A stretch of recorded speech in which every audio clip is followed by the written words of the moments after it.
ஒவ்வொரு மாதமும் 3 மில்லியனுக்கும் அதிகமான பார்வையாளர்களை சென்று சேரும் எங்களது 3 சேனலிலும் உங்கள் நிறுவனத்தை விளம்பரப்படுத்த வேண்டுமா? கீழே உள்ள எண்ணை தொடர்பு கொள்ளுங்கள். சார், இப்போ முன்னாடி நான் கேட்ட மாதிரி தாவேக்காவோட வாக்குறுதிகள் அதுல பெண்களுக்கு, அப்புறம் கல்விக்கு, பெரியவங்களுக்கு எல்லாத்துக்குமே முன்னுரிமை கொடுத்து ஒரு வாக்குறுதி கொடுத்துருக்காரு. அது சாத்தியமா? அதை நீங்க எப்படி பாக்குறீங்க?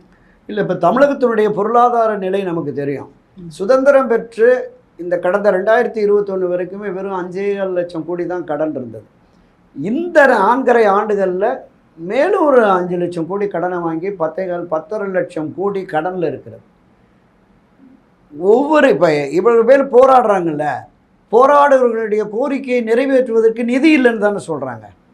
அப்போ இந்த நிதி இல்லாத சூழலில் திராவிட முன்னேற்ற கழகம் அறிவித்ததையும் எப்படி நிறைவேற்றப் போகிறார்கள் தெரியல. ஏன்னா தொடக்கத்திலேயே இந்த நிதியை அதிகப்படுத்துவதற்கு, நிதி வருவாயை பெருக்குவதற்கு தனியாக குழுக்கள்லாம் போட்டிருக்கோம்.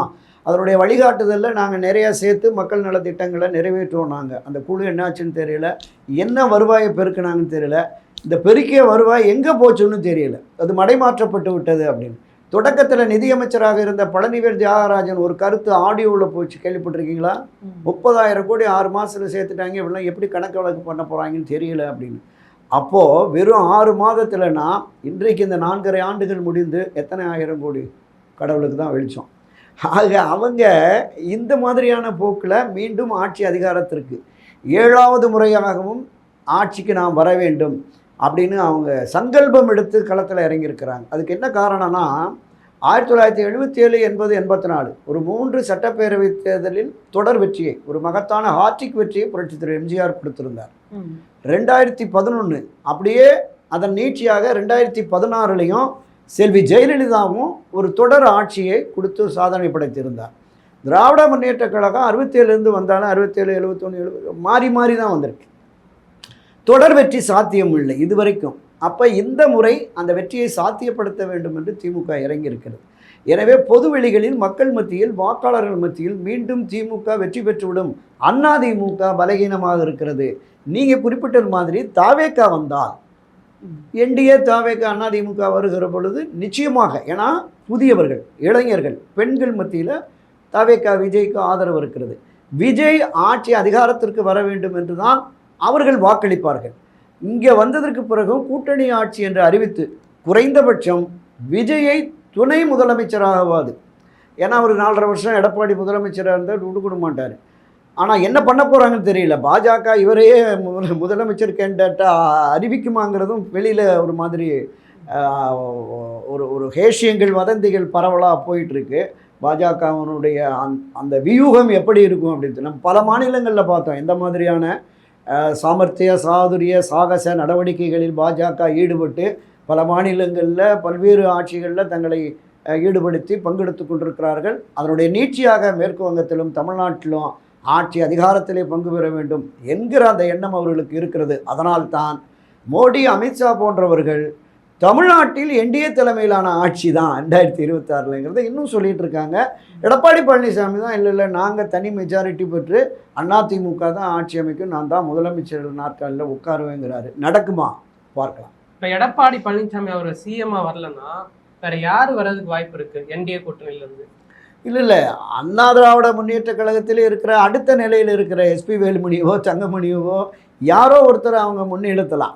பிஜேபி கேண்டிடேட்டோ கிடைக்க மாட்டாங்க. இல்லை, இப்போதைக்கு சாத்தியம் இல்லை. பீகாரில் நிதிஷ்குமார், அவங்க மெஜாரிட்டியாக பாஜக நிதிஷ்குமாரை போட்டாங்கல்ல, அது மாதிரியான போக்கு. இன்னொன்று, பாரதிய ஜனதா கட்சி அதிக இடங்களில் தமிழ்நாட்டில் வெற்றி பெறுவதற்கு வாய்ப்பே இல்லை. இங்கே இருக்கிற சூழல் என்பது இந்த 4ங்கிறது ஒரு 10 கூட மாறலாம். அவங்களுக்கு எவ்வளோ கொடுக்குறாங்கிறத பொறுத்து, எந்தெந்த தொகுதிகள் கொடுக்குறார்கள் என்பதை பொறுத்து தான் அந்த வெற்றி தீர்மானிக்கப்படும். அவங்க என்ன கேட்குறாங்கன்னா 40-50 தொகுதி கொடுத்தா தொகுதியை நீங்கள் எதுன்னு அடையாளப்படுத்த வேண்டாம், நாங்கள் பார்த்துக்குறோங்கிறாங்க. 30க்கு கீழே கொடுத்தீங்கன்னா நாங்கள் கேட்குற தொகுதி கொடுக்கணுங்கிறாங்க. பாஜக என்ன தொகுதி கேட்குறாங்கன்னா, காலமெல்லாம் அதிமுக வெற்றி பெற்ற ஒரு 10-15 தொகுதிகளை கேட்குறாங்க. இன்றைக்கு சிட்டிங் எம்எல்ஏ இருக்கிற ஒரு 10-12 தொகுதிகளை அவங்க கேட்குறாங்க. இவங்க முடியாதுங்கிறாங்க. அப்போ எண்ணிக்கை அதிகரிக்கிற பொழுது நாங்கள் எங்களுக்கு தேவையான தொகுதிகளை எடுத்துக்குவோங்கிறாங்க. எண்ணிக்கை குறைகிற பொழுது எங்களுக்கு தேவைப்படும் வெற்றிக்கான தொகுதிகள் அப்படிங்கிற மாதிரி தான் அவங்க பார்வை. கடந்த 5-6 தேர்தல்களாக போட்டியிட்டு எங்கெல்லாம் அதிகபட்ச வாக்குகளை நாடாளுமன்ற சட்டமன்ற தேர்தல்களில் எங்கெல்லாம் அதிகபட்ச வாக்குகளை பெற்றிருக்கிறார்களோ, எங்கெல்லாம் நாடாளுமன்ற தேர்தலில் கூடுதல் வாக்குகள், இப்போ கோயம்புத்தூரில் 2-3 தொகுதியில் அதிக வாக்குகள், தென்சென்னையில் 2-3 தொகுதியில் அதிக வாக்குகள் கிடச்சிருக்கு. அது மாதிரி சவுத்தில் கன்னியாகுமரி மாவட்டம், நெல்லை மாவட்டம், தஞ்சை மாவட்டங்கள்லாம் சில சட்டமன்ற தொகுதிகளில் நாடாளுமன்ற தேர்தலில் அதிக இடங்களை அவர்கள் பாஜக பெற்றிருக்கிறார்கள் வாக்கு சதவீதத்தில். ஸோ அந்த அடிப்படையில் கேட்குற போது இந்த பஞ்சாயத்தை பெரும் பஞ்சாயத்தாக இருக்கும். எத்தனை தொகுதிகள், எந்தெந்த தொகுதிகளை அடையாளப்படுத்துவதே பெரிய பிரச்சனையாக இருக்கும். திராவிட முன்னேற்ற கழகத்தை பொறுத்தளவில் அவங்க முடிச்சிட்டாங்க. தொகுதி குறைவாக இருந்தால் அவங்களுக்கு செலவு தொகையை கொடுத்துட்றாங்க. சிறிய கட்சிகள்லேருந்து பெரிய கட்சிகள் வரையும் கடந்த 6 மாதத்துக்கு முன்பு இது ஃபார்மாலிட்டி பேச்சு தான். இப்போ அதெல்லாம் முன்னையே யாருக்கு என்ன அப்படிங்கிறதெல்லாம் முடிவு பண்ணிட்டாங்க. இந்திய தேசிய காங்கிரஸ் கட்சி ஒரு பெரிய அளவில் பிரச்சனையை உருவாக்கி வெளியில் போயிடுமோ, தாவேக்காவோட சேர்ந்துருவாங்களோ அப்படிங்கிற மாதிரிலாம் பரஸ்பரம் பேசப்பட்டது. ஆனால் அங்கேயுமே கார்கே ஒரு சிந்தனையில் இருந்தார், ராகுல் ஒரு சிந்தனையில் இருந்தார், சோனியா காந்தி வேறு ஒரு சிந்தனையில் இருந்தாங்க. கார்கேவை சோனியா அணுகி தமிழ்நாட்டில் நம்ம இப்போ போனால் தான் 2019 கணிசமான நாடாளுமன்ற தொகுதி பெற முடியும் என்பதால் சிதம்பரத்தை மீடியேட்டரை வச்சு குழு பாட்டுக்கு அது இருக்கட்டும், சிதம்பரத்தை வச்சு முடிங்கன்னு சொல்லி சிதம்பரம் டீல் போட்டு ஒரு 3 தொகுதி எக்ஸ்ட்ரா வாங்கி முடிச்சிட்டாங்க. அதனால் அந்த பிரச்சனை முடிஞ்சிருச்சு. அடுத்து இரட்டை இலக்கம்னு கேட்டிருக்காங்க விசிக, மதிமுக, சிபிஐ, சிபிஎம் எல்லாம். இரட்டை இலக்கம் என்பதை விட ஒரு 2 இடங்கள் கூடுதலாக கொடுத்து கூட முடிக்கிறதுக்கு வாய்ப்பு இருக்குது. அங்கே பிரச்சனை வருவதற்கே வாய்ப்பு இல்லை. பிரச்சனைகளின் களம் என்பது இங்கே தான், என்டிஏ அணியில் தான் இருக்குது. அதை எப்படி தீர்க்க போகிறாருங்கிறத நம்ம பொறுத்து இந்த 1 வார காலத்துக்குள்ளே தெரிஞ்சோம். இப்போ தாவேக்கா தனிச்சு நின்றா அவங்க முதலமைச்சர் சீட்டில் விஜய் அவர் உட்கார வாய்ப்பு இருக்கா? 100% வாய்ப்பே இல்லை. ஏன்னா நாங்க தான் முதலமைச்சர்னு சொல்லிட்டு இருக்காங்க. இப்போ இல்லை, தமிழக வெற்றி கழகத்தை பொறுத்தளவில் விஜய் ரசிகர்கள் தமிழ்நாட்டில் எல்லா நடிகர்களை விட விஜய்க்கு கூடுதலான ரசிகர்கள் இருக்கிறாங்க. அவங்களுக்கான அரசியல் ஆர்வம் என்பதும் மிக அதிகமாக இருக்கிறது. அந்த விஜய் ரசிகர்களை தாண்டி புதிய இளைஞர்கள், இந்த வாக்குரிமை பெற்ற 18, 20, 21 வயதிற்கும் மேற்பட்ட புதிய இளைஞர்கள் அரசியல் களத்திற்கு பதவிகள், பொறுப்புகளை பெற வேண்டும் என்று விரும்புகிற அரசியல் சார்பற்ற இளைஞர்கள் கொஞ்சம் பேர் வந்திருக்காங்க. ஏன்னா நீங்கள் திமுக, காங்கிரஸ், அண்ணா திமுகவில் எல்லாம் ஃபுல்லாகிடுச்சு. இது புதிய கட்சிங்கிறதுனால இந்த பிரதான கட்சியிலையும் பொறுப்பு வாங்கலாம். பிரிவு இருக்குல்ல, இளைஞரணி, மாணவர் அணி, அறிஞர் பிரிவு, ஆற்றலாளர் பிரிவு, டாக்டர்கள் பிரிவுன்னு ஏகப்பட்ட பிரிவுகள் வச்சுருக்காங்க. ஸோ அந்த பிரிவுகளுக்கு போடுற போது லட்சக்கணக்கானவரை நிர்வாகிகளாக நியமிப்பதற்கு வாய்ப்பு இருக்குது. அவங்க எல்லாமே வந்துடுவாங்க. இது எல்லாமே அதிகபட்சம் போனால் ஒரு 10-12% தான் வாக்குகளாக வரும். ஆட்சி மாற்றத்தை கொண்டு முதலமைச்சராக இவர் நமக்கு நல்லது செய்வார் என்கிற நம்பிக்கை மக்கள் மத்தியில் இன்னும் வரலை. ஒரு அரசியல் கட்சி தொடங்கி மக்களுக்கான கட்சியாக அது செயல்படணும். நீங்கள் வாரத்தில் ஒரு நாள், 15 நாளுக்கு ஒரு நாள், சனிக்கிழமை போய் ஒரு 10 நிமிஷம் பேசிட்டு வர்றதுனாலேயே ஒட்டுமொத்தமாக விஜய்க்கு ஓட்டு போட்டுருவாங்க அப்படிலாம். நீங்கள் நான் சொன்ன மாதிரி தொடக்கத்தில் சொன்னது மாதிரி இந்த 50-55 ஆண்டுகால அரசியலை நான் பார்த்துட்டு இருக்கேன். மிகப்பெரிய ஜாம்பவான்கள்லாம் இது களத்தில் நிற்க முடியாமல் போயிட்டாங்க. திராவிட கட்சிகளுக்கு மாற்றாகன்னு களத்துக்கு வந்தவர் தான் ராமதாஸ் வந்தார்னு சொல்லி, மதிமுகவினுடைய வைகோ வந்ததான் சரி, அதை தொடர்ந்து கேப்டன் விஜயகாந்த் அவர்களுமே அப்படி தான் வந்தார்.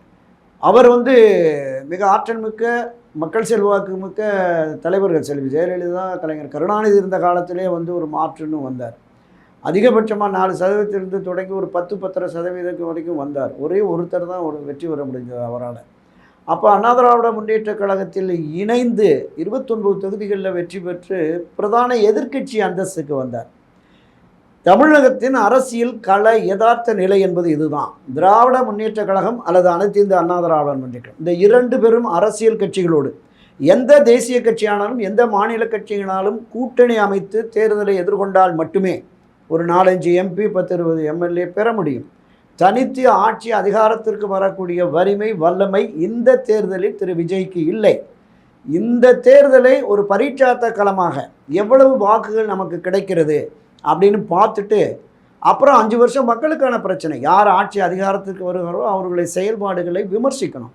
அதற்கு எதிராக போராட்டம், ஆர்ப்பாட்டம், மறியல் இறங்கணும். கட்சியில் ஒரு தலைவன் தரையில் உட்காரணும் மக்கள் பிரச்சனைக்காக. நம்ம இந்த மாதிரி காரவானில் அரசியல் நடத்துறதெல்லாம் இப்போது எடுபடாது. நமக்கானவர் இவர் என்கிற எண்ணமும் உணர்வும் மக்களுக்கு ஏற்பட்டால் மட்டும்தான் முடியும். இன்னொரு விஷயத்தை நான் பதிவு பண்ணிடுறேன். 234 தொகுதியிலும் தாவேக்கா வேட்பாளர்கள் போடுவாங்கள்ல, அந்த வேட்பாளர்கள் யாராக இருப்பாங்க? அவர் ரசிகர் மன்றத்தில் கட் அவுட் வச்சு பாலாபிஷேகம் பண்ண தம்பிகள் தான் இருப்பாங்க. வேணால் ஒரு 10, 30, 40 பேர் அரசியல் களத்தில் வந்து ஒரு மூத்த முன்னோடிகள் அறிமுகமானவர்களாக இருப்பார்கள். இவர்களை எதிர்த்து போட்டியிடுறவங்க எப்படி இருப்பாங்க? அவர் பேர் மலை விழுங்கி மகாதேவன். களத்துக்கு வர்றவன் பூராமே பழம் தின்னு கொட்டை போட்ட ஆசாமிகள் வந்திருப்பான். திராவிட முன்னேற்ற கழகத்திலையும் அண்ணா திராவிட முன்னேற்ற கழகத்திலையும் அதனுடைய கூட்டணி கட்சிகளின் வேட்பாளர்களாக இருப்பவர்கள் அந்த தொகுதியில், அந்த பகுதியில், அந்த மாவட்டத்தில், ஏன் சில பேர் மாநிலம் முழுவதும் அறிமுகமானவர்களாக இருப்பார்கள். இன்னொன்று தாவேக்கா வந்து வாக்குக்கு பணம் கொடுக்க மாட்டாங்க. தொடர்ந்து அதில் தான் அவர் உறுதியாக இருக்கிறார்.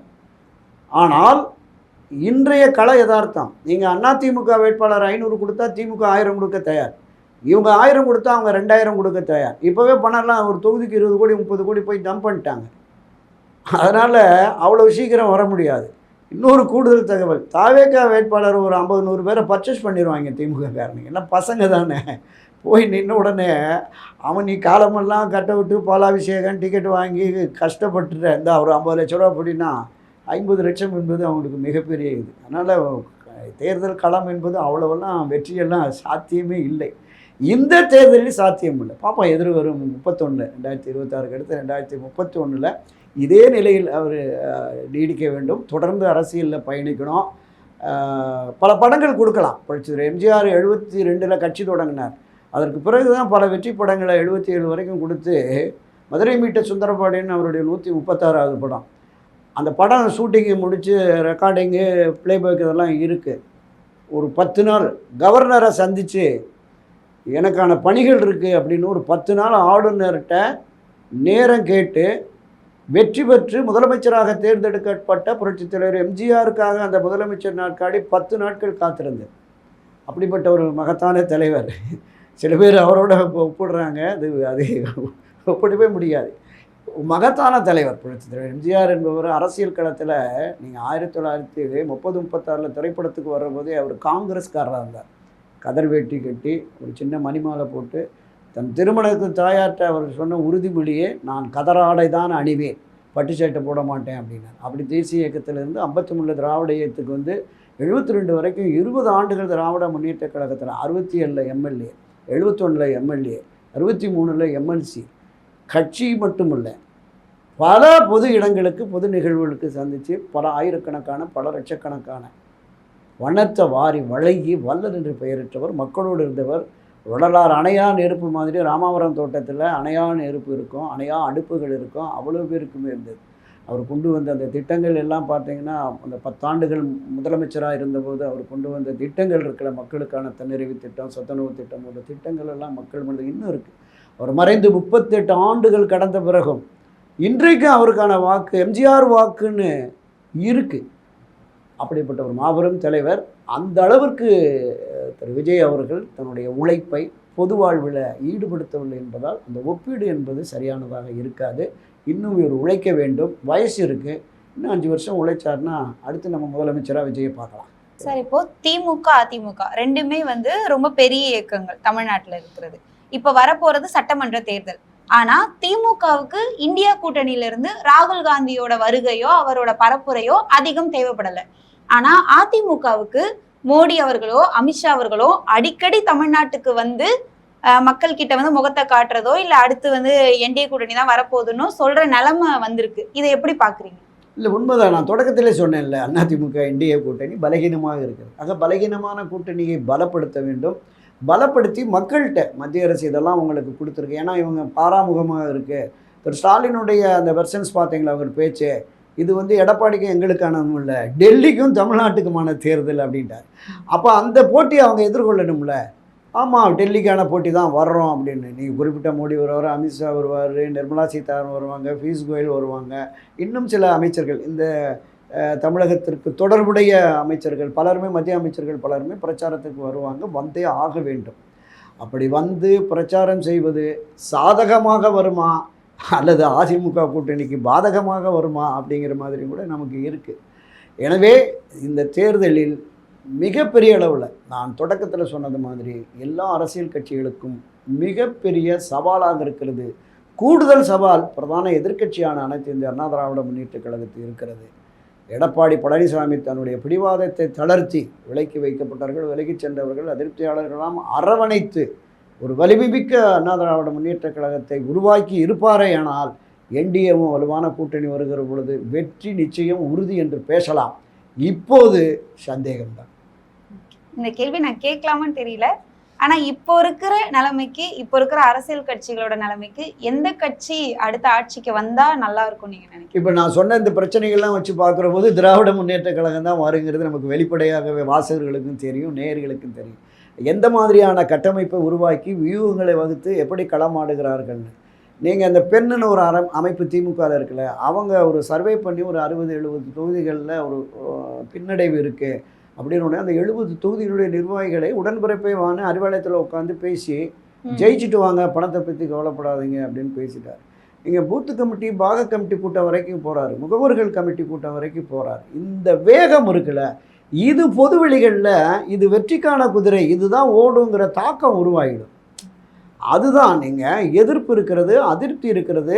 மாற்று கட்சி ஆட்சி கட்சியாக அண்ணா திராவிட முன்னேற்ற கழகம் என்டிஏ வரும் என்கிற நம்பிக்கை பொதுவெளிகளில் வாக்காளரில் குறிப்பாக இந்த கட்சியில் இருக்கிறவங்களுக்கு வரும். அப்போ தான் தீவிரமாக களமாடுவார்கள்.